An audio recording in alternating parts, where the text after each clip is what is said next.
we are saying things with. So we'll go ahead and just kind of go down the line, introduce ourselves. I'm Emily Care-Boss. I'm an independent tabletop role-playing game designer. I'm here with the Indie Bazaar booth, as some of the other folks here. I've written several tabletop role-playing games with a romance theme, Breaking the Ice and Shooting the Moon, and also a board game that's a haunted house game for kids and adults. Hope to see you down at the Indie Bazaar. I'm Kevin Speck. I'm half of Spoiled Flesh Games. We're an independent board game design studio. We have a self-published RPG, Forsooth, which you can also get at the Indie Bazaar. We have a game coming out hopefully next year from Rio Grande called Gladiators. It's a deck-building combat game where you bet on each other's fights and use that money to buy your cards. And we have a spatial reasoning game coming out from Cambridge Game Factory next year called Cosmic Pizza. And we're working on a Kickstarter for a party game called Hobie 2.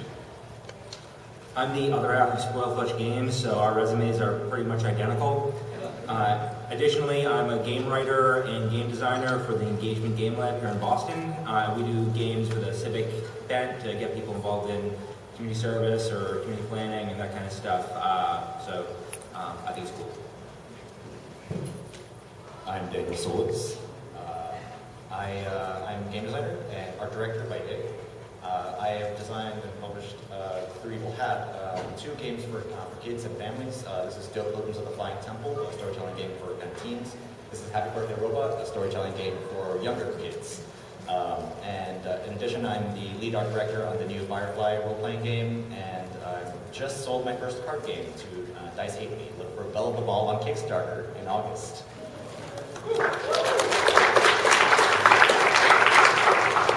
And my name is Mackenzie Cameron. I run Going Overboard, the board game themed webcomic. I'm also an amateur game designer. I've got a few board games coming out. I also got a decent poster you can find online on my site. But yeah, that's pretty much it. So I think we'll go ahead and get started. So what do you guys think? Who goes first? Roll for it? Roll for initiative? Point his ears? Please, we're Eurogamers. Let's auction. All right. Standards. Emily? 3. 4. 6. 500. $1. $1. Yeah, 500. What are we even betting? Too late. I am going to go ahead and roll. All right.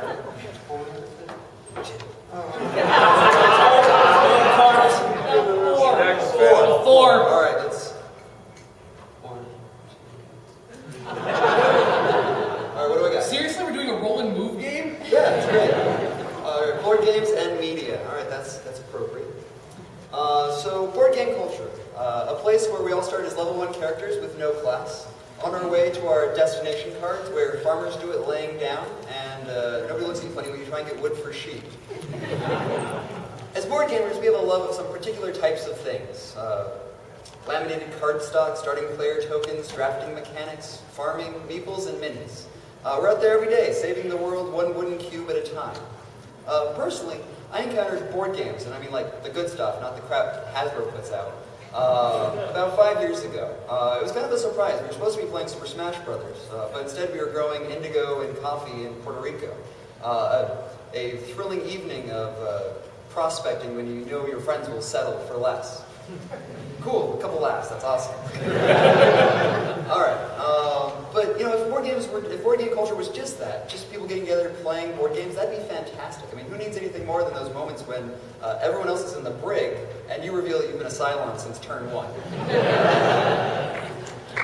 Board game culture can be divided into 2 camps. I mean, more camps, but I'm doing 2, so it's easy. Board game journalism and board game entertainment. 2 sides of the same doubloon.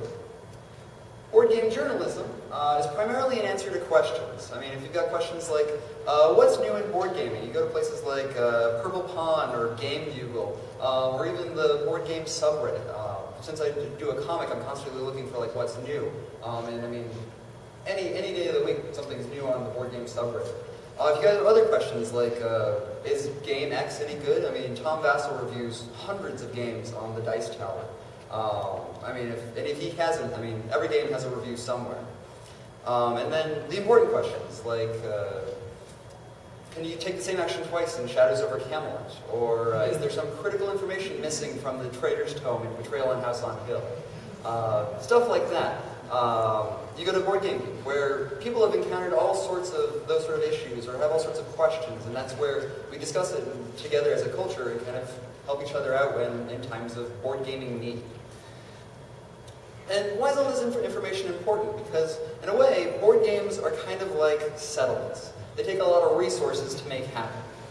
I don't really understand a game until I actually sit down and play it. So, that takes, 2 hours of preparation, 3 to 5 players, 2 hours out of a game night, just to find out if a game meets my expectations. And God, the tragedy when it doesn't. But if I can go on online, have someone explain it to me, check its pedigree on Board Game Geek, I'm going to have a much easier time. So I really appreciate having the board game journalism out there. So the flip side, we've got board game entertainment, which is admittedly a little unexpected. I mean, who thought we'd have shows and comics where people move little tiny miniatures around a diagram? But we've got Will Wheaton's Tabletop. Scott Kurtz is working on Table Titans, a Dungeons & Dragons themed board game. Debbie Oki does a caption contest on Board Game Geek. I have my own board game webcomic that's kind of fun. And John Kovalik's been doing The Dark Tower for what seems like forever. So what's going on here? We've got all sorts of stuff in terms of board game entertainment. So obviously there's more to it than just rolling dice and watching people move stuff. Part of it comes down to that when we play games, we meet them halfway. That what powers a board game is really ourselves and our imaginations. So that when you walk away from a board game, you kind of still have a piece of it inside of you. And what's interesting is that when you go and you sit down and watch Will Wheaton's Tabletop, that when they're playing, you can kind of help identify objectives or strategies or obstacles. And that kind of helps you get inside of a person's head. I think more than that, when we watch Tabletop, we don't just see what they do, we think what they think. That, let's get an example of that. Here's Last Night on Earth. I mean, if you haven't played it, you kind of get an idea of what's going on here. Billy, the gray guy, he needs to get the keys to the truck. He's got 3 turns to do it, and he's got 4 zombies. He doesn't have them yet. He can choose on his turn to just stay where he is and try and search for the keys. You may get them, you may not. But then he's going to be fighting 4 zombies. He could run for it and try to be safe, but he's only got so many turns. So as you're thinking about that, like even just a single picture, you can almost build a narrative. And that really kind of creates an engaging character relationship. And oftentimes narrative is all about getting inside of a character's head. So board games allow us a unique perspective on that. Alright, but more importantly is, why do creators put this information out there? We've got board game journalists and board game entertainers, and let's be honest, there's not a whole lot of money in that. Not as it stands now. But when asked about why Will Wheaton decided to do Tabletop, this was a quote that he responded with. Basically, the board games to him are some of the most personal and enjoying things. That almost all of the joy that a huge percentage of the joy he derives out of life comes from gaming and sharing games. That with Tabletop, he wants to get as many people playing those games as possible. And there's kind of an interesting psychological reason to that. Jane McGonigal in her book, Reality is Broken, describes that feeling that we get when we teach someone a game or introduce them to something, anything, and we see them enjoying it. It's sort of a vicarious pride. There's also another word, nachos, for that, which is just like when you see someone enjoying something that you enjoy or doing something well that you also enjoy, we get sort of a psychological reward for that. It's an instinct from old tribal culture that we want to survive as a group.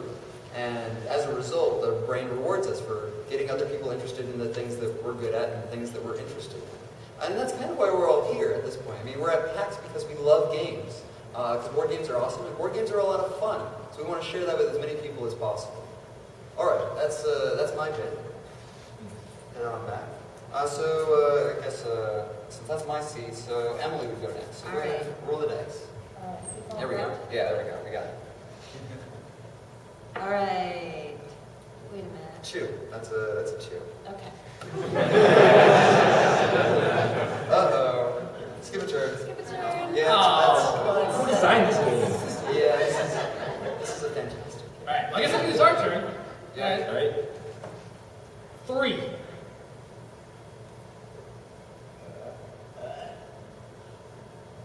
What makes board games fun? All right. Heavy one. Okay.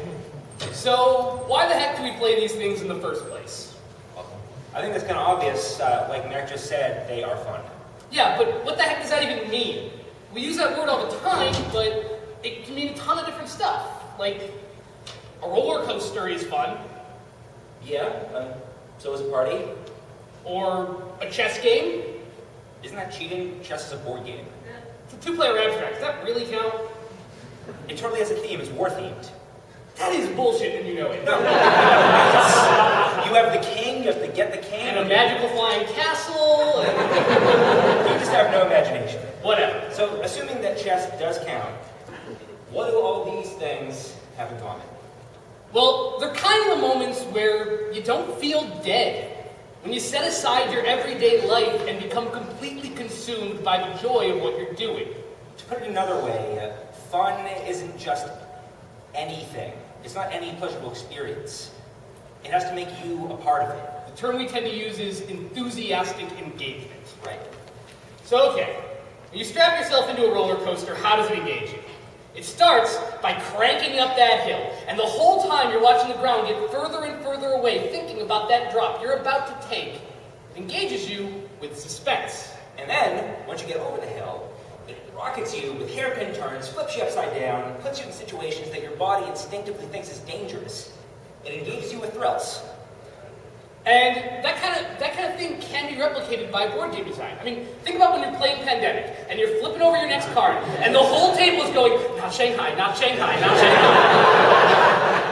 Or when you've been saving up your cards in Ticket to Ride for turn after turn after turn, and you're building this mega route from Miami all the way to Seattle, and you just have to wait for the next person, and hope that they don't just put down a one-train route and just ruin it all. Freaking Seattle to Vancouver route. Alright, so let's look at a party. At a party, other people engage you.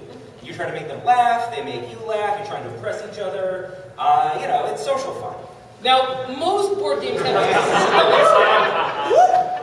but there's things you can do to enhance it. I mean, there's some games that exist purely for this, like Apples to Apples, or let's be serious these days, Cards Against Humanity, which give you things to laugh and talk about. Alternatively, you have the kind of games that put you in social situations that you don't think that you would normally be in. Maybe they force you to negotiate or trade with your opponents, which is always interesting. Right, like the Settlers of Catan or whatever. Or Cosmic Encounter, Sure. So let's look at a chess game. Chess engages you because it's challenging. It puts a difficult task before you and dares you to figure it out. It makes you match wits with the guy across the table. Game designers have something that we like to talk about called flow. And this is the pleasurable experience you get when you are completely engaged in a task that is just difficult enough. I mean, there's Firo, which is the thrill of accomplishment you get after accomplishing something after overcoming just enough obstacles. So that's why challenge in a game is fun. It's like basically these things. And how do we actually put this stuff in a game? Well, in chess, all the flow and all the Firo is from your opponent. When you're matched with someone that's exactly your equal, you're always in the zone, you're always in that flow zone. So that's one way that the board games do it. Of course, you're not always in the same level, so modern game design, we often try to make the system itself present challenges to you. Right. And how do you have a game system by itself present interesting challenges to you? We do that with tension. Right. So let's imagine a game where your only goal was to get the end the fastest. No one would ever buy this game, I think, right? Obviously. And no one will put it in their PAX East panel either. Because that would be boring. Right. So, but now let's imagine you get a bonus for getting to the end first, but your actual goal is to collect something, let's say for random example, candy, along the way. See, now you got some tension, because the quicker you get to the end, the fewer turns you had to get that sweet, sweet candy along the way. Right. Now let's say you're trying to collect specific sets of candy, and which gives different spaces variable value for different players, and let's say you can trade with your opponents to get the kinds you need. Right. Now we have some social fun in there, which is great, because it's packed with tension. Like, aside from the fact that it's just fun to interact with people, every time you make a trade with someone, you are helping the person that you are trying to beat. And that's key because some of the tension in your game, the central tension in your game, always needs to come from the guy across the table. Because that's why we're sitting around a table instead of watching TV. I think it goes without saying that in this version of Candyland, you get to somehow pick your own hand. Oh yeah, we probably have like a draft board or something. Yeah, and then you have to worry about what your opponent's going to take. Which is more suspense. And this is the great thing about board games. One of the reasons they're so fun is because they're almost always multiple of these kinds of fun at once. Because you're going to have a game that's tense and challenging, but because you're actually physically in a room with other people, it's automatically going to be a social experience. So you're going to have some of that social fun come in. And once you're done playing it, you're not done playing. You talk with people, you go on Board Game Geek, you continue your engagement with the game long after you've left the table. And that doesn't just give you something to talk about, it makes your games more fun. Right. The board game community is part of the fun of gaming because it's part of the engagement. That's our turn. That's our turn. All right.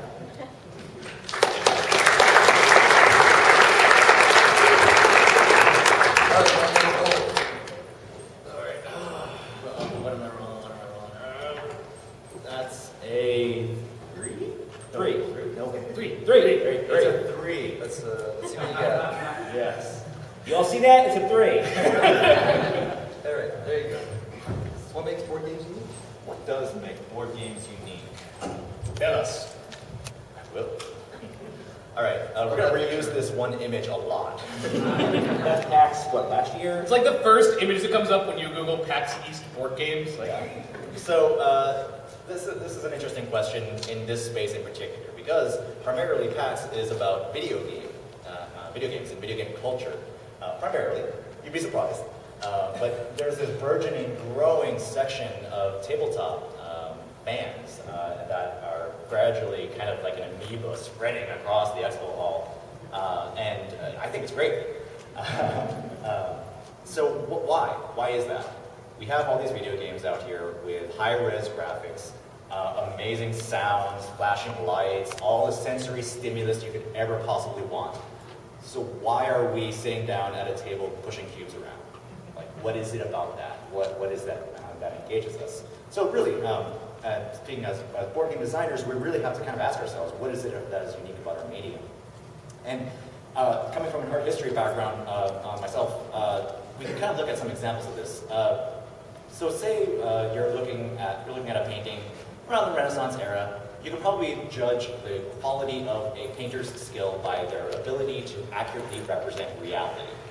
That is the pinnacle of a painter's skill in the Renaissance era, up until the point the camera is invented. At that point, there's a disruptive technology that totally dethrones accuracy as the height of a painter's skill.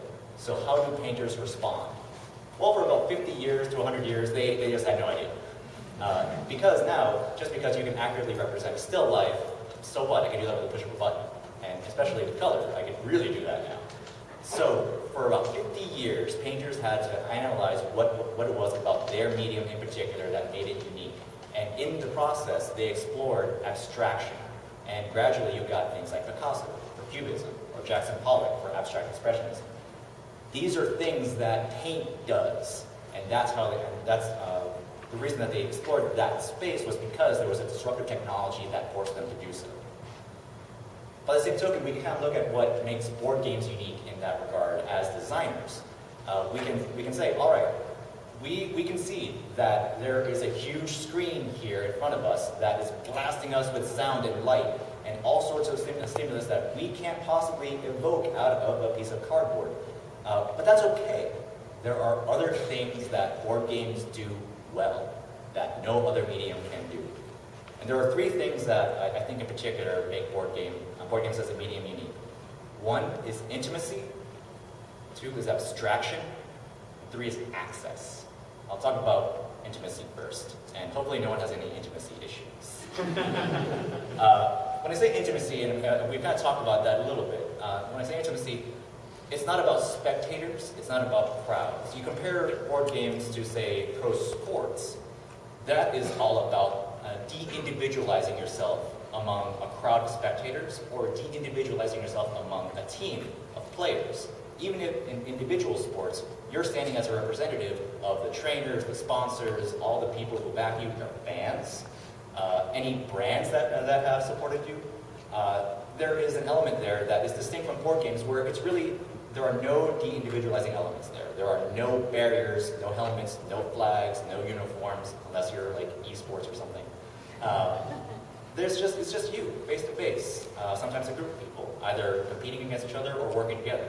And really, board games, since ancient times, have stood as a means by which you can kind of engage in telepathy. You can see how your opponent is thinking, how they're responding to your challenges, and you can see a little bit of what they're considering in their moves. And then there's abstraction, which takes yet another thing that board games do in particular very well. That is, say for example, you're playing a first-person shooter. That is a really, now I couldn't say necessarily realistic, but you have a bunch of flashing lights, you have a bunch of high-res graphics, you're in that space, you're in that perspective, going through various areas, engaging in things as a first-person perspective. What board games do is abstract that. They take the 1,000-foot view up, they take you away from that one individual perspective, and they look at systems. And what's more, they make those complex systems abstract enough for just one human to actually understand. So you're not going to go out to Puerto Rico, you're not going to grow indigo, you're not going to recruit workers. Slaves! Don't even get me started. You're not going to do any of that. But you could play Puerto Rico, and you get a sense, because that whole process, because that whole economy is abstracted enough and slowed down enough for you to actually be able to understand what's going on, you can engage with that. And that is the value of abstraction. It lets you get a touch of these systems so that you understand them. And then lastly is access. And yet again, I can kind of point out to ancient history. Board games have been with us as long as there have been humans. All the way back to Mancala and beyond, games that we don't have any historical record of. Let's say Mancala, for example, you can play that with pits in dirt, with sand, with seeds. You don't even have to have distinct markers. You can play with any objects you have in front of you. As long as you can count, you can play Mancala. All the way up to any games now. Though some board games may cost $60 and to get a big 50-pound box. If anyone pitched in for Ogre Kickstarter, you know exactly what box that may be. Despite that, there's still a way lower barrier to entry than in video games, where you have to get a console, you have to get the peripherals, you have to, if you're playing on a computer, you have to get the gear and all of, I don't know, video cards. Is that a thing? You have to get all that. There's a barrier to entry, and if you're going to be a developer for video games, there's an even higher barrier to entry there, because you have to get dev kits and you have to go bypass all sorts of DRMs and all that stuff. So yeah, no. Just get a box, get some bits and pieces, grab some meeples. You can design a board game. You can do that, and you don't need any electricity to do it even. You can do this, and you can get other people to play it. And that level of access, in particular with the rise of the Creative Commons license, making things even much more available as far as visual assets go, makes board games unique, in particular in their level of access. Yeah. So what's next? Yeah,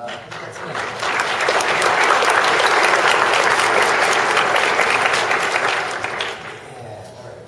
Back to this. Big rule. One. Wait, what's that? That's different. this is like shoot. What do you think that means? I think that means skip your turn. Wait, what? Sit down, Mac. All right. Yes. All right, so now we'll go to games in society. Uh-oh. Great. Wrong button. Thank you. Oh. Too big of a picture. We gotta get back in. All right. As Daniel was saying, looking back over the centuries, we can see that board games have had different places in society over time. Chess, once upon a time, was known as the game of kings. And many of our classic games, like chess, checkers, and shogi, are at their base a simulation of military movements. Our contemporary bounty of board games actually have the military simulation from the great wars of the 20th century as their forebears. Prussian military games that would take miniatures, he would actually act out the wars and do maneuvers. Our games that we play have moved on from representing military movements to represent many, many things. I'll do it again. Here we go. All right. Now we know it's not rigged. There we go.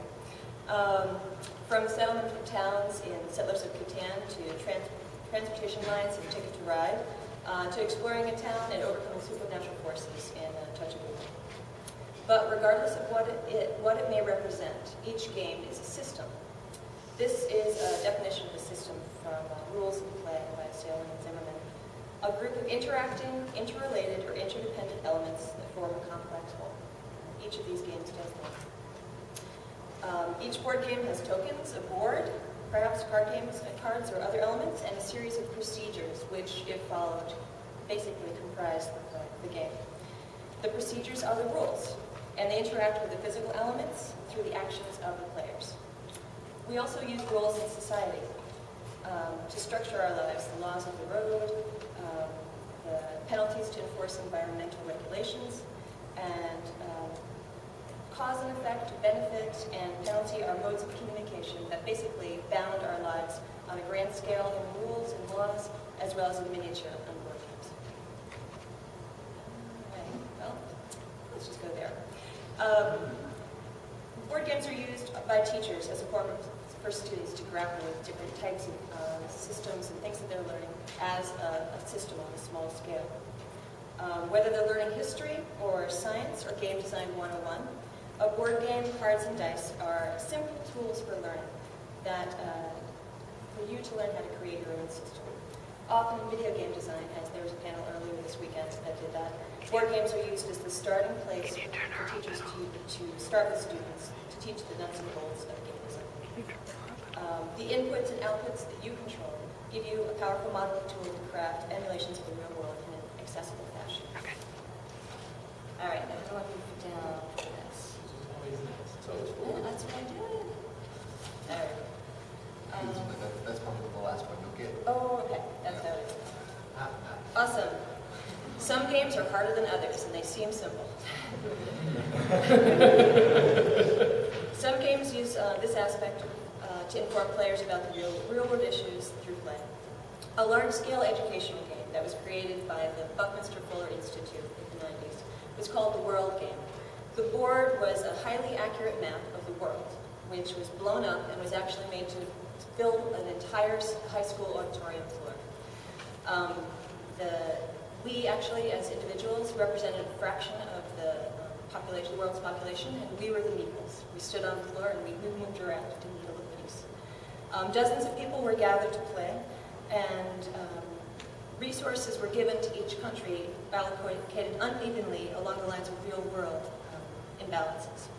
Gameplay took place in turns where the players experienced the challenges of organizing to solve their country's problems and the satisfaction of solving problems when they could. Smaller board games can do the same thing. Memoir 44 is a popular board game that updates wargaming miniatures to a fast, nail-biting tactical scenario, such as the landing of Americans in France on D-Day. Police Precinct is a more recent game that places players in the place of police in their precinct, working to try and solve a murder mystery while balancing the needs of actually running the game. But this game is sort of an example of where abstraction, as Daniel talked about, can really put you in a kind of a difficult place, because some of the abstractions use shorthand for donuts being rewards for the police to help them go up in level, and there's counters that are used to represent criminals, which they only have African Americans depicted. So there's some really touchy ground when you start abstracting things. And moving even beyond for communication, some games are used to communicate in even more abstract ways. Let's call these art games. This type of game educates and raises important social issues, but the actual act of playing the game is maybe less important than just what it's communicating. An example is Train by Brenda Brathwaite, which some people might have heard of here. I don't know if you've seen it.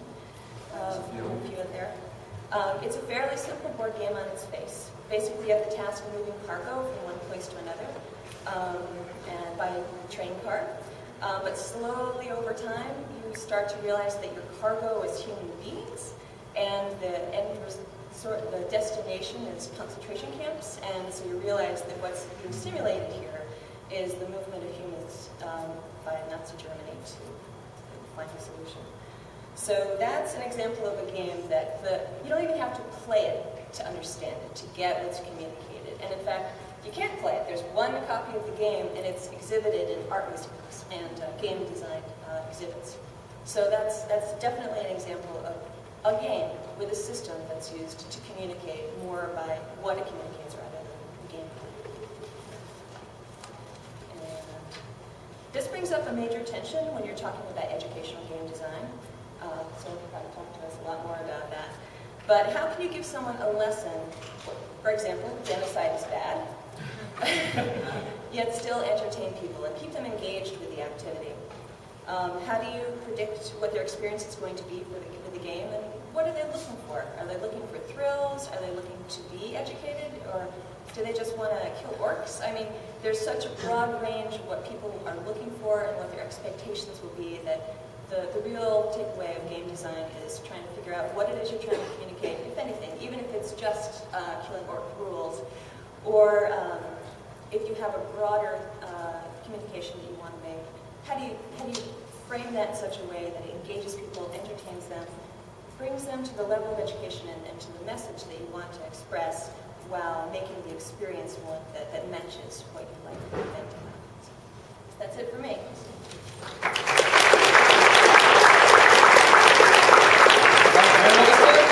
Yes. All right. Let's get out of this wacky game. Hopefully there's no more shoots. 6. Big money. 1, 2, 3. What is going on? All right. Player designer dialogue. That was 5. Whatever. All right. Game's totally fair. Not at all fake. All right. So yeah, we're talking about, broadly board game culture, and one of the things we want to talk about was how the culture of board gaming actually affects the design of board gaming. As Daniel was saying earlier, the wall between designer and player is getting smaller all the time, and that dialogue actually does change what we do. Definitely. So, for instance, we have kind of like this conversation going on with, I'm sure you've all heard of this great Euro revolution. We're all part of it. We've been designing it and playing it for 15, 20 odd years now, where we're building and not destroying and making masterpieces on cardboard and all that. But basically it boils down to a big list of stuff we're not supposed to do in board games anymore. Right, you can think of it as like the 7 deadly sins of board game design, like don't kill players. And make sure that everyone's like always doing stuff, not a lot of downtime. And reduce randomness so skill can come out. But you don't want it to be totally like a cluster F, because then it's analysis paralysis and there's too many decisions to make. And you want to have politics, because then you don't want to have the kingmaker problem. At the same time, it can't be, you don't want multiplayer solitaire, like you want the players to engage with each other. And you need to balance your strategies. You definitely want it to be a strong theme, strongly thematic, that ties in with the mechanics perfectly. But if you do every little thing for your theme, you're going to have a really fiddly game. We want elegant games. Guys, that's 9. Yeah. Yeah, okay, so it's more like... All right, 9. And honestly, we could go on, because I feel like we're getting new edicts of this kind like every other week, as people play more games and find more things that annoy them, more things we ought to avoid. Sure. But, this list didn't come out of nowhere. No, it didn't pop fully formed out of the head of Zeus or Klaus Tuber.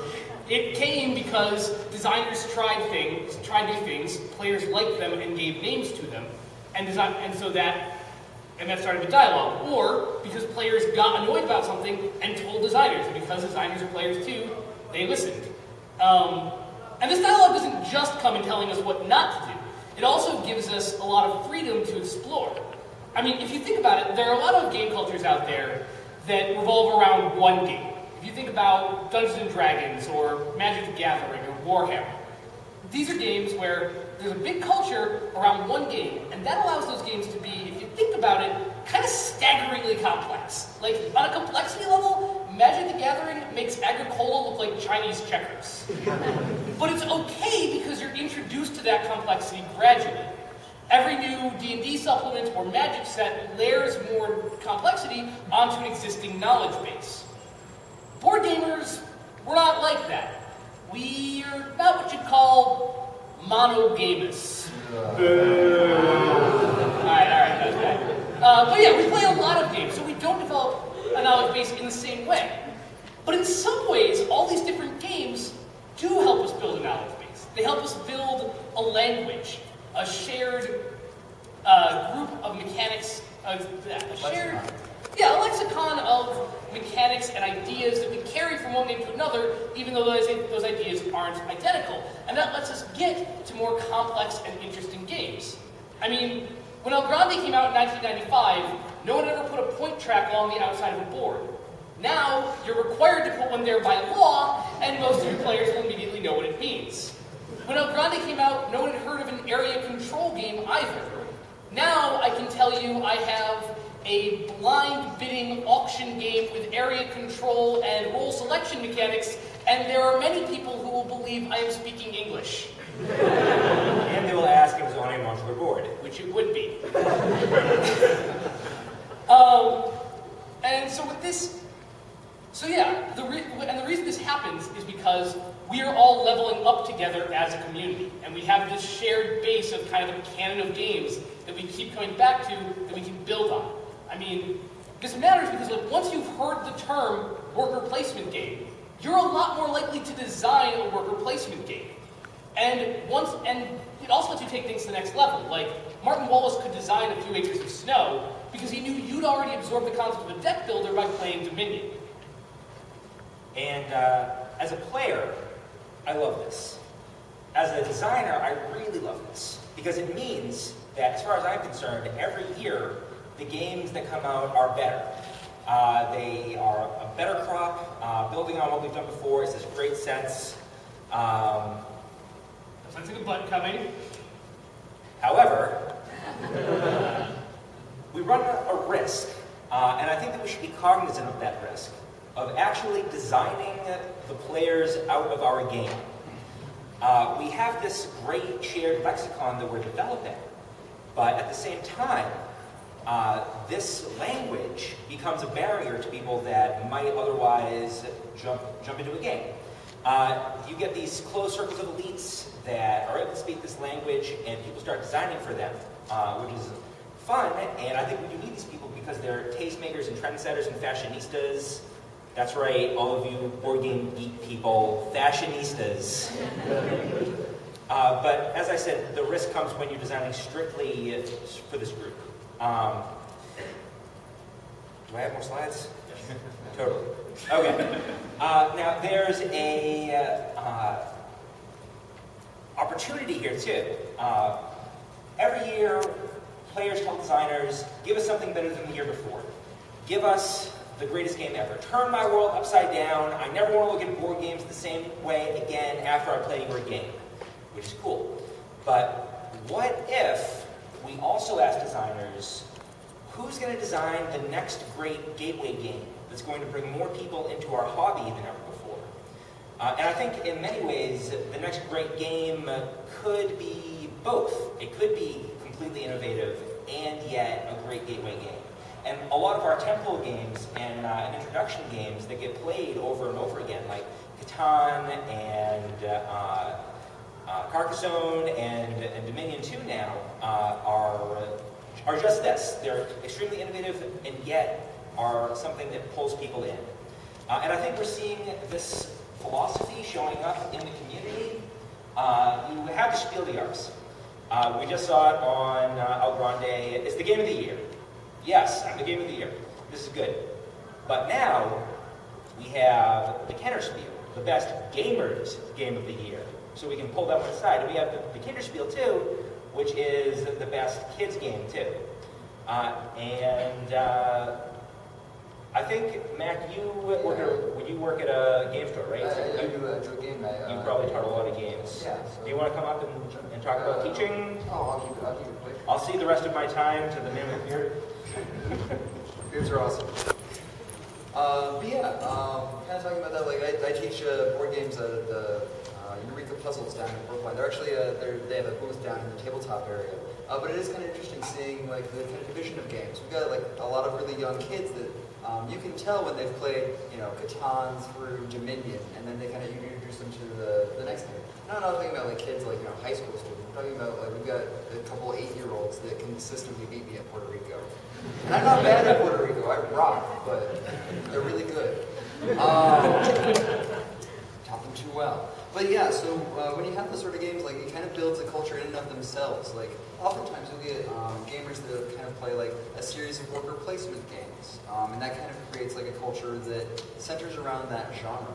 But what's interesting even more than that is that we already have some sort of like fragmentation of the game market. I mean, people kind of are cautious to say like, does board games encompass both like role-playing games and war games, which kind of have a different pedigree. And so there's almost talk that as games kind of continue to get designed and there's more of them, that like worker placement and Euro games might be like a separate entity within this kind of board game or even just general gaming culture.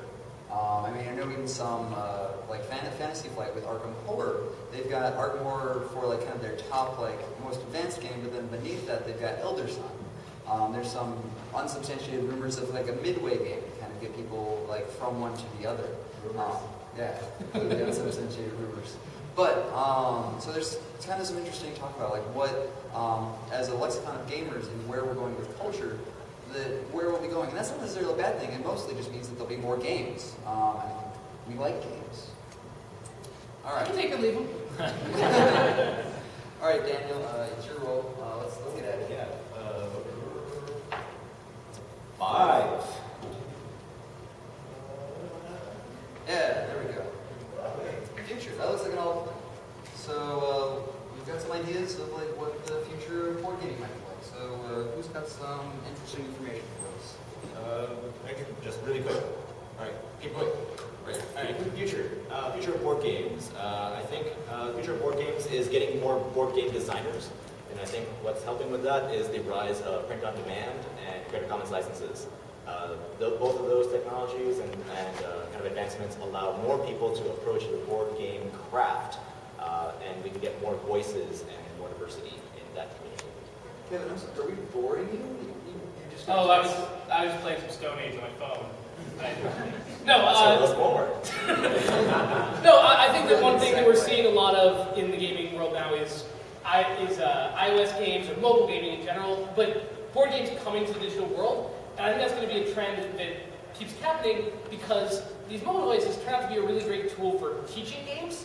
So I think even if you don't see full games on there, you'll see tutorials coming to phones more and more. I think you'll see games come out for phone first to build buzz because the cost of distributing an app, maybe not the cost to develop, but the cost to distribute an app is so much lower than the cost to develop a board game, so you can put them out for a smaller cost, so that more people can play them, and that can build buzz for physical products. We've already seen a couple games go from digital to physical.